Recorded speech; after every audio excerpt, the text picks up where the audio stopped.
2019లో ఆంధ్రప్రదేశ్ ముఖ్యమంత్రిగా వైఎస్ జగన్మోహన్ రెడ్డి అధికారం చేపట్టాడు. ఆయన సీఎం అయ్యాక తెలుగు సినిమాకు అతిపెద్ద మార్కెట్గా ఉన్న ఏపీలో నిర్మాతలకు కష్టాలు మొదలయ్యాయి. టికెట్స్ ధరలు భారీగా తగ్గిస్తూ జీవో జారీ చేశారు. సీఎంగా ఎన్నికైన తనను టాలీవుడ్ ప్రముఖులు కలిసి అభినందనలు తెలకపోవడంతో వైఎస్ జగన్ ఆ నిర్ణయం తీసుకున్నాడంటూ కథనాలు వెలువడ్డాయి. టికెట్స్ ధరలు కేంద్రంగా పెద్ద వివాదమే నడిచింది. పవన్ కళ్యాణ్, నానితో పాటు కొందరు హీరోలు నేరుగానే సీఎం జగన్ పై విమర్శలు గుప్పించారు. ఈ క్రమంలో ఆరోపణలు, ప్రత్యారోపణలు చోటు చేసుకున్నాయి. సినీ పెద్దలు ఒక మెట్టు దిగి చిరంజీవి నేతృత్వంలో వైఎస్ జగన్ ని కలిశారు.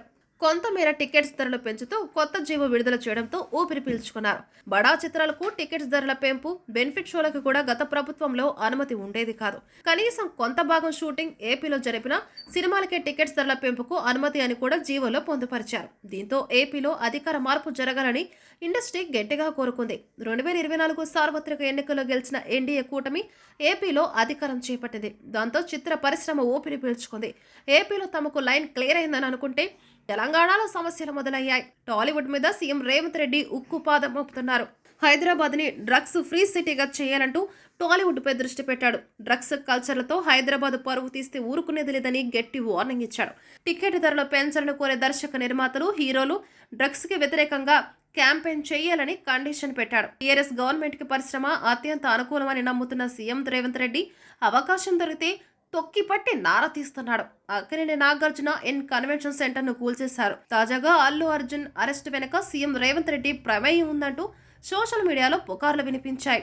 అరెస్ట్ అనంతరం విడుదలైన అల్లు అర్జున్ ని చిత్ర ప్రముఖులు కలిసి సంఘీభావం తెలపడానికి కూడా సీఎం రేవంత్ రెడ్డి అసెంబ్లీ సాక్షిగా వ్యతిరేకించాడు. అల్లు అర్జున్ తో పాటు ఇండస్ట్రీ పెద్దలపై ఫైర్ అయ్యాడు. పుష్ప 2 ప్రీమియర్ షోకి హాజరైన ఒక మహిళ తొక్కిసలాటలో కన్నుమూసింది. ఈ కారణంగా ఇకపై తెలంగాణలో టికెట్స్ ధరల పెంపుకు, బెనిఫిట్ షోలకి అనుమతులు ఉండవు అన్నారు.